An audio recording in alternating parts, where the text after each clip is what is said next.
So, ito na yung Santa Cruz Bridge na nagdudugtong sa Ilocos Sur at Ilocos Norte. And we are here. Ito ang welcome arch ng Ilocos Norte. Isang makasaysayang entry gate sa Badok na patuloy na simbolo ng pagdating sa probinsya ng Ilocos Norte. Nga, no? Labang nakatusok. Sabi ko parang malambot eh, may iba. Ano to? Putik. Laki din. Kusina Valentin. Katapat lang ng Poway Church. Tingnan nyo naman. Sa harap na harap. Tayo ngayon magdi-dinner. Magla-lunch. Para pala nung ano, ensaladang talong. Makikita natin ang isa sa pinaka-iconic ng Ilocos Norte, ang San Agustin Church o mas kilala bilang Poway Church. Mahigit 300 taon na siyang nakatayo.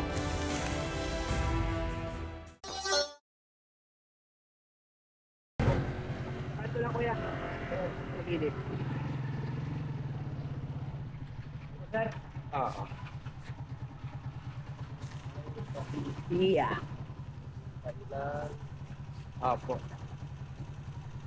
Magkano po? 40 ba? Ang English. Oo.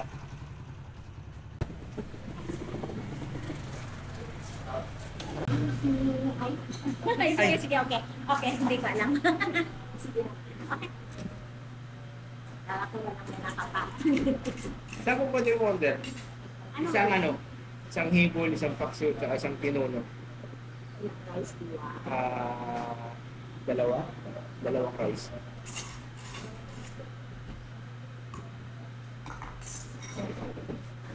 Tikman natin yung ano, specialty ng Ocampo.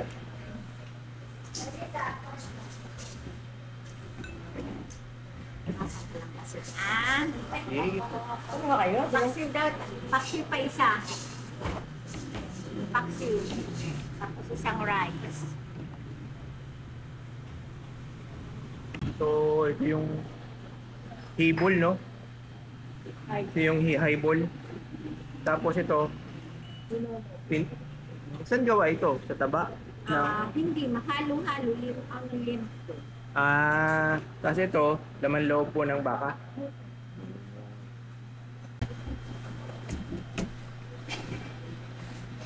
Okay. Yes, pasiw. Sabaw. Ay. Tikman natin yan ito.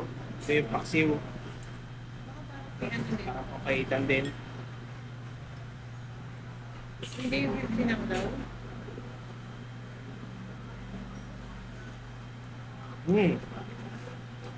Kapaitan niya. Para sinanglaw ng Ilocos Sur.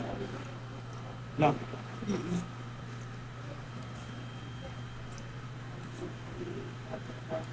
Ano ko?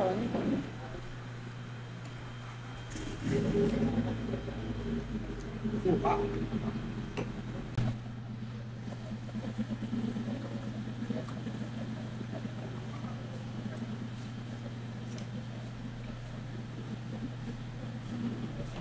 Then,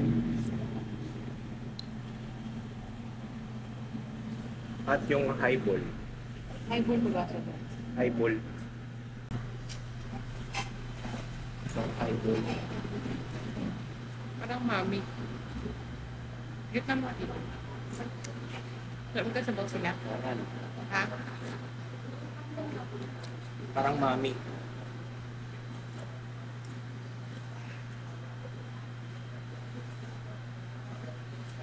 Gitna mo kayo.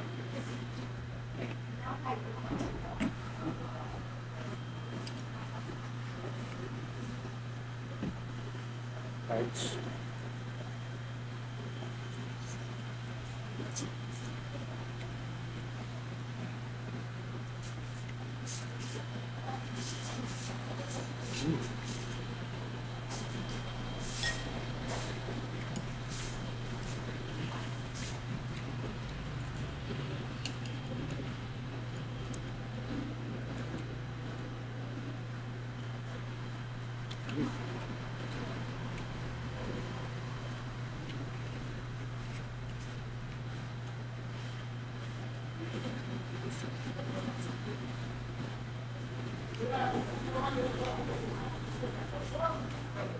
Sa po kayo, sir?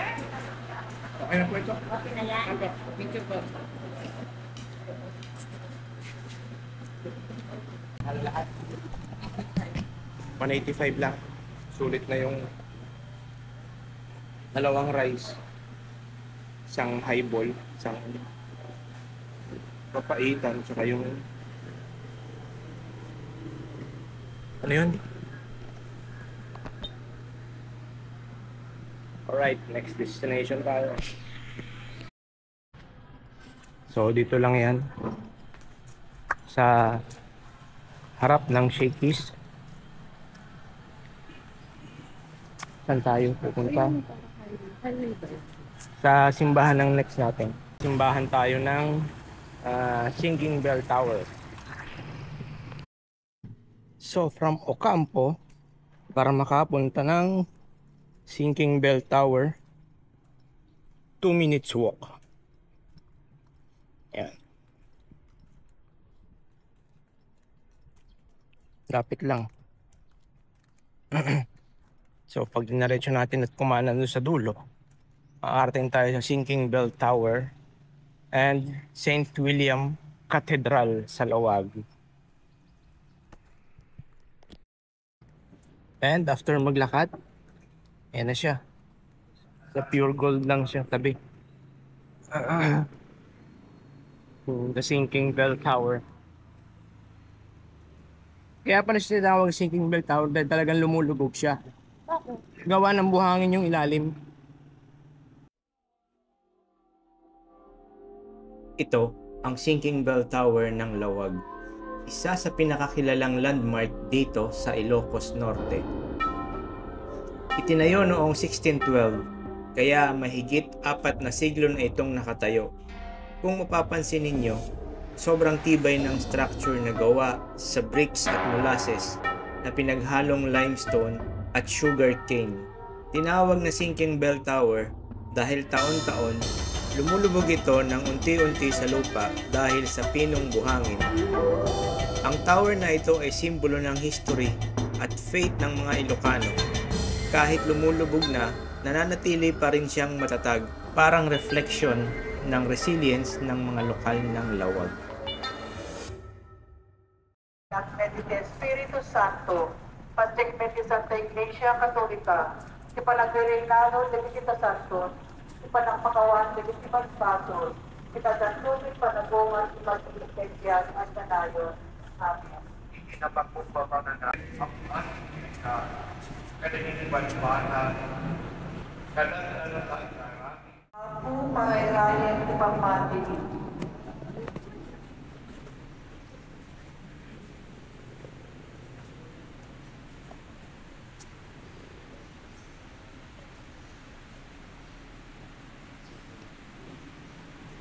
Paaling kinisan ko para kayo. Tamahan tayo kumahan para tayo. Pinag-share ako. Pinag-tuloy na Dito sa simbahan ah. Pensiaya Ang ganda. Pasa Pangulo. Ay strong para gawa natin sa Ako, pangayrayan, ipamati.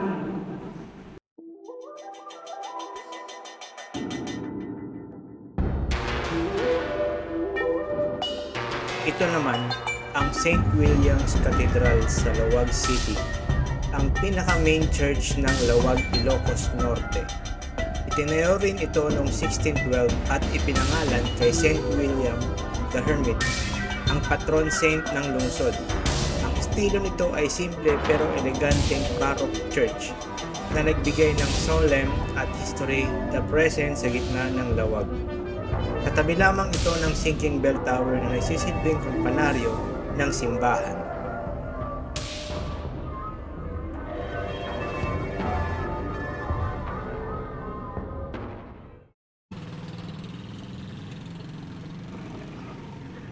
And ito yung belfry ng Lawag.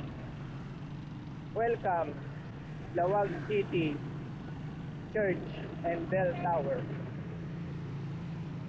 Hindi na pwede siguro lumapit, no?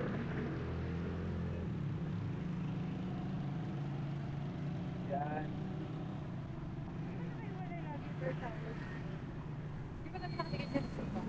Baka dati kasi part ng simbahan yan. Ginawa na lang highway. Ipalipad na ako ng drone dito kanina. Dito sa simbahan. At kailangan natin pumunta ng SM para mag-withdraw. And ito ang Kapitolyo ng Ilocos Norte, Lawag. Ito ata yung city ni Ferdinand Marcos eh. Ilocos Norte Capitol. Ay, hindi, Paway. Paway ba? Okay po. Kasi sa movie ni Ay kahapon, di ba? Ano? Sabi ni Imelda Marcos, malapit na ba tayo sa Paway? Baka yun yung bayan niya. Ay, ba't nandun yung Malacanang doon? Oo nga. Ito nga, no? Doon nandun yung replica ni ano. Nakawa. And ito ang virtual tour ng Lawag. Ano, civilized na rin sila. Oh, Marcos yun. Puro Marcos. Bagay pa ka. Oh, Cecilia. Yan yan. Ni Ano ba na? Ay, hindi pala. Punta ka tayo Bakersfield. punta ka. Sige tayo kaya.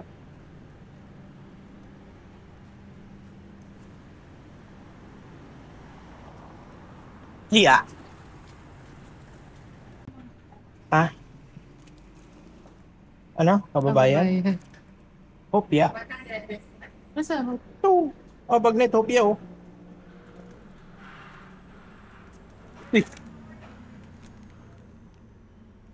Hopya bagnet. Nag-survey. Walang munggo. Wala. Ito na lang, bagnet tsaka yan. Bawal. Oh. Macarons. Basta kasi sa baga. Bibit-bitin ko pag di kasha. Sigurado ka dyan.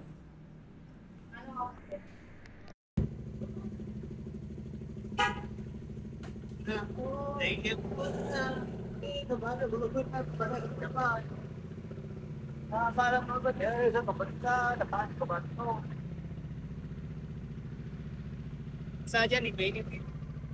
Ako doon, baka pinakalilig.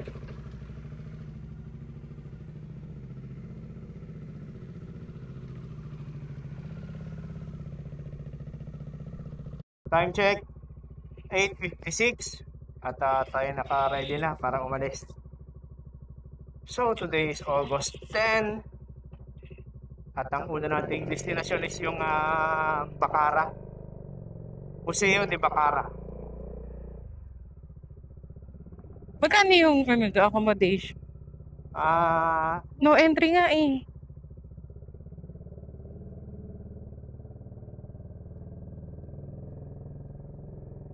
Motor naman tayo.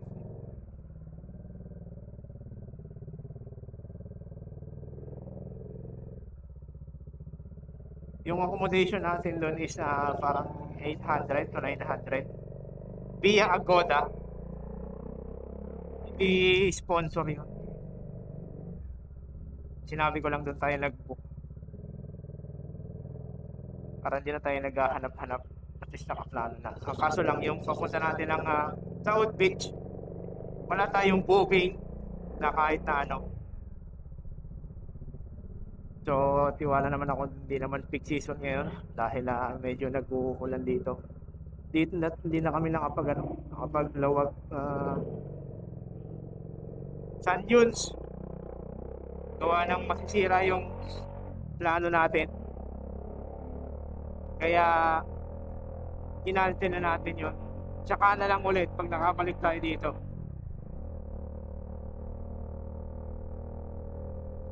Dahil mahaba pa yung ating biyahe. Kailangan ko ng gasolinahan. Bakit? Ito, Petron. Makapag-check ng hangin para sure.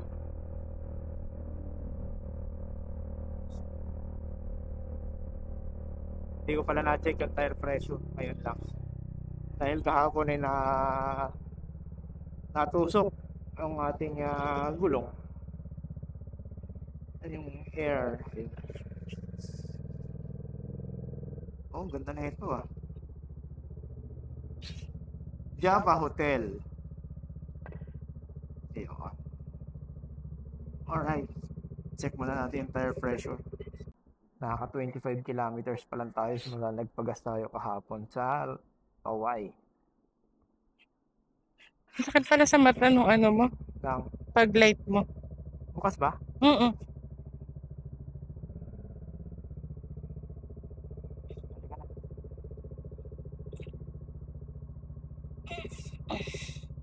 Teka. Alright. Pa tayong second visor.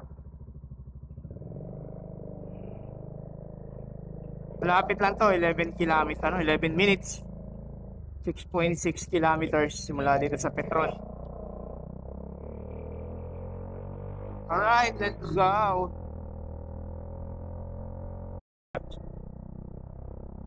Welcome to Bacara. So, tapos na ang ating lawag. Oh, daming gravel.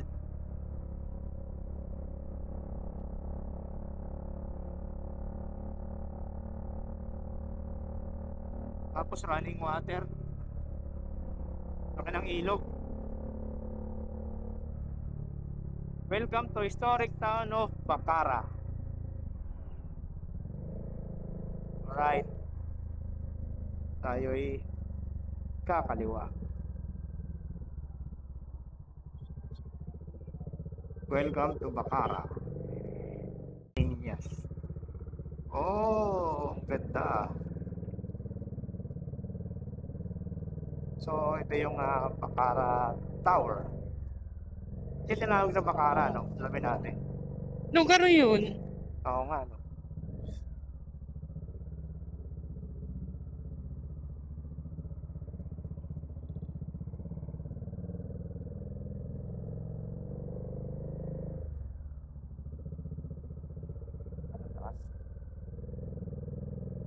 Simbahan. Ganda.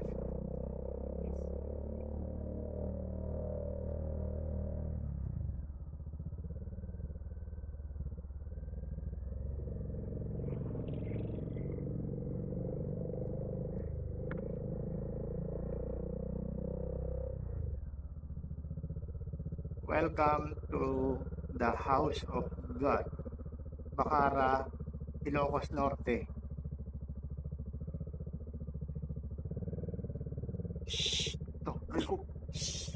Bacara Church, home of one of oldest parish in the province of Parroquia de San Andres Apostol, was established by the Augustinian on June 26, 1591. Tagal na ito Center of early Catholicization, Mission of Ilocos Norte, Stone Church.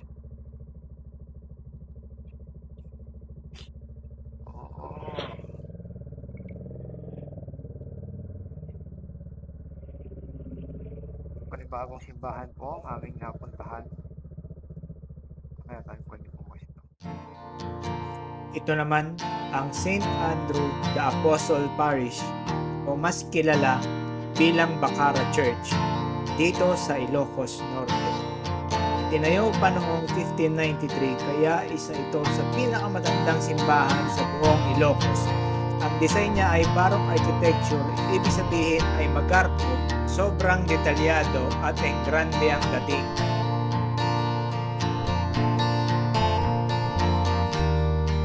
Isa pang interesting na trivia ay dati may dome ang bell tower, pero noong 1983 bumagsak ito dahil sa malakas na lindol. Kaya ngayon tinatawag siyang domeless bell tower o minsan naman ay beheaded bell tower dahil dito naging kakaiba at iconic na landmark siya ng Bacara. Alright, tapos tayo magpalipad ng drone at pasukin natin yung loob. Ito yung Bacara Tower. Nakita nyo kanina pinaliparan natin ng drone. Kakatapos lang din ng misa.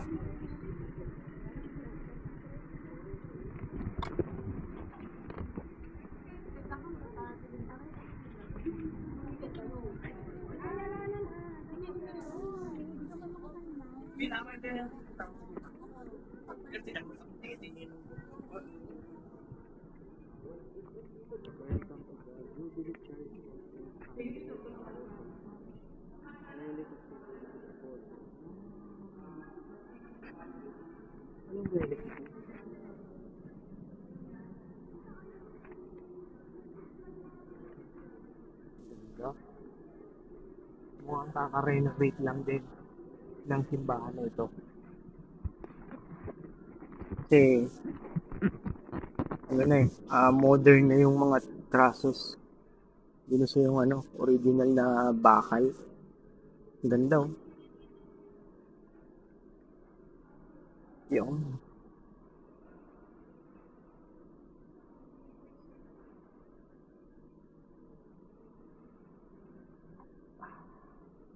alright, tayo aalis na para puntahan natin ang susunod nating destinasyon.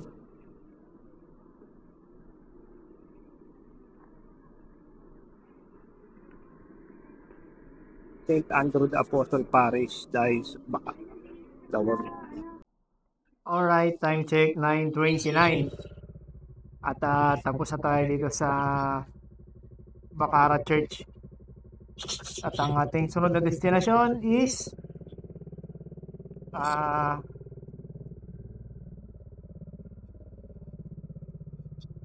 yun? Cape Corregidor. Alam mo siguro dito sa Ilocos, lahat ng simbahan nakahiwalay talaga yung bell, no? Lahat eh. Simbahan nakadikit niya. Katulad sa Bulacan, di ba nakadikit?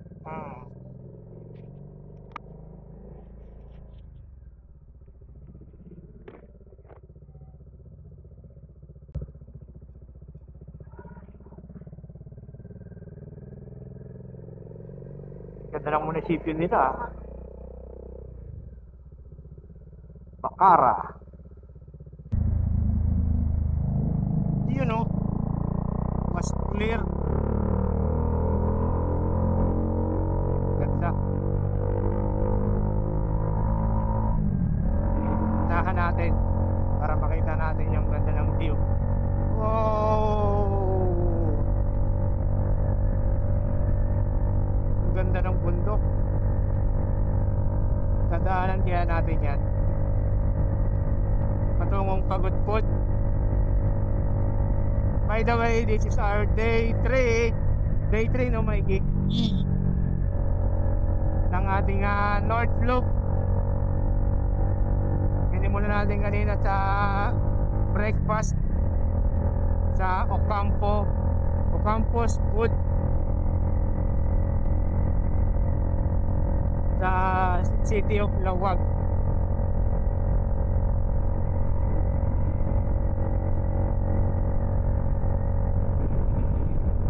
$9.42. Ganda ng daan.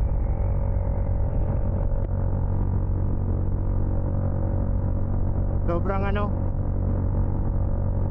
talagang develop.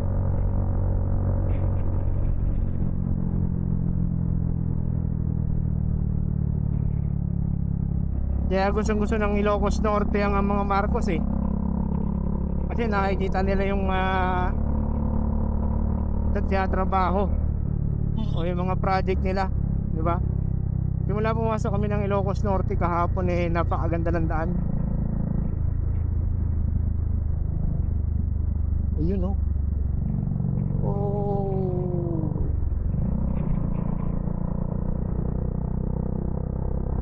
Kakaliwa na tayo dyan. Tapos na yung diversion.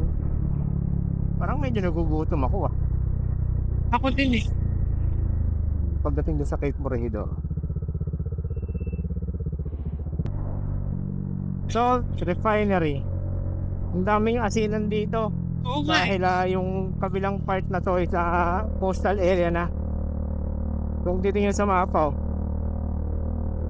ano na siya, dagat na yung sa kaliwa natin.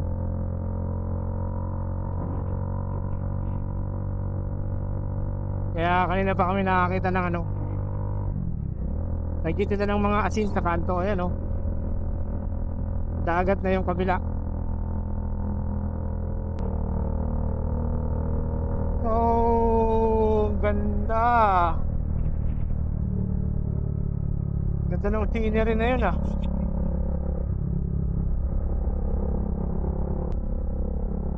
In 14 minutes tayo nasa ano na, Cape Corregidor. Alright, cut muna natin to. Ayun na yung Cape Corregidor oh. Tanaw na rito. Ayan oh. Uy. Military airport. Ang galing ah. Cape Corregidor oh, Marine. Okay. Marine base.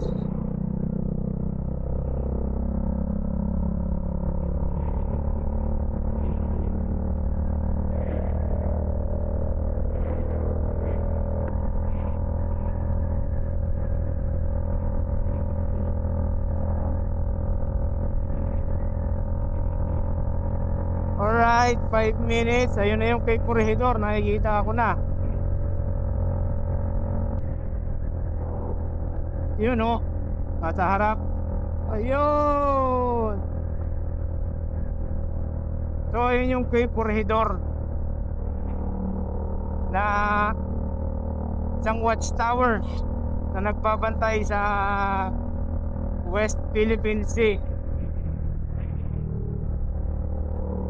Pero hindi na siya nag-function ngayon.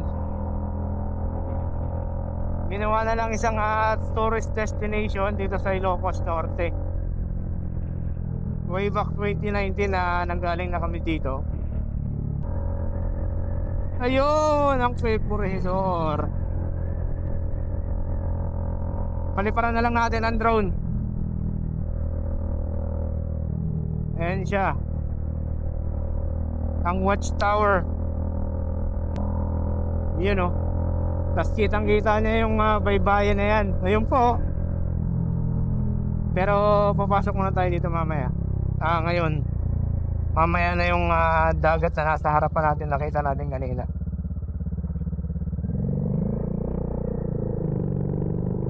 Dahil ito ay matarik.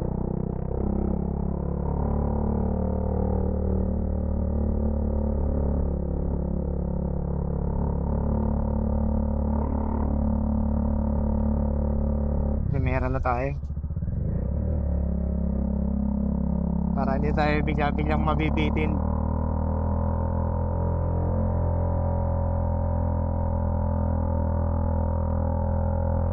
Ang gaano katarik, pero kaya pala segunda.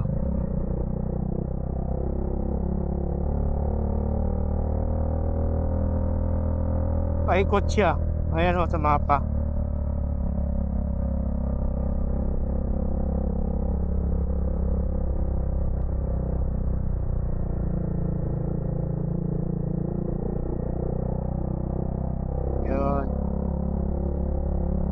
Dito siya sa isang burol na mataas para makita niya syempre yung kanyang mga nasa paligid.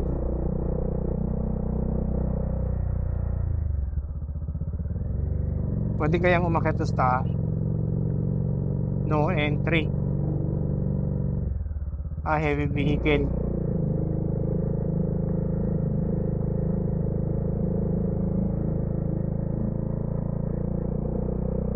So dito tayo para medyo malilim. Yeah, dito, doon. Gasang kaya para matanaw natin yung Cape Corregidor ng malapitan.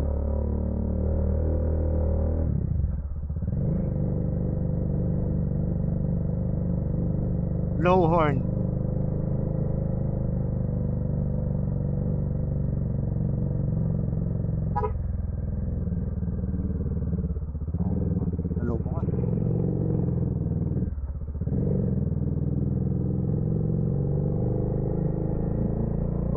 Check natin. So, yan na yung Cape Corregidor. Taas.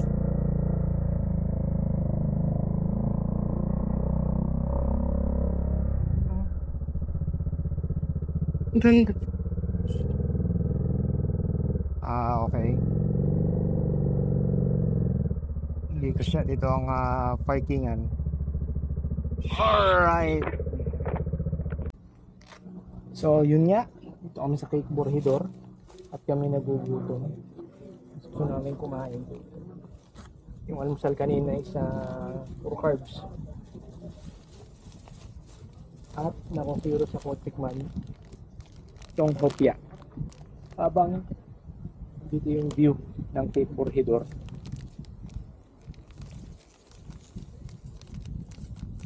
Oh! Nyo.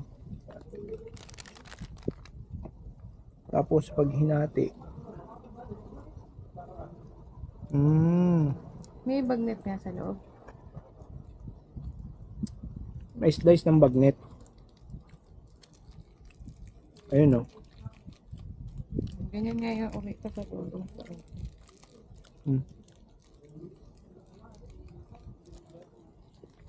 Lawag na siya. Hindi parang ano din siya, baboy no?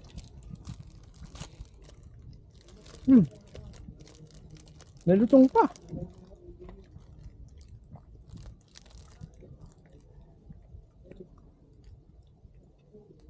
Hindi sobrang crispy. Pero may crunch.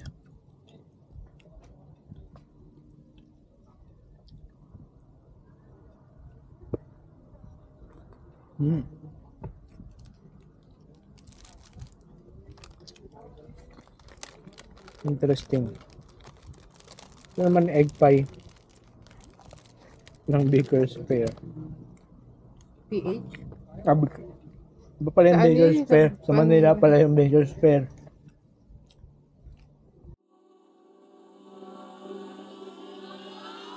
Nandito naman tayo sa Cape Corregidor Lighthouse o mas kilala bilang Burgos Lighthouse na matatagpuan sa Burgos, Ilocos Norte.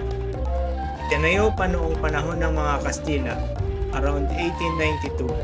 Ang lighthouse na ito ay nagsisilbing gabay ng mga barko na dumadaan sa West Philippine Sea, lalo na sa mga Spanish galleons noon.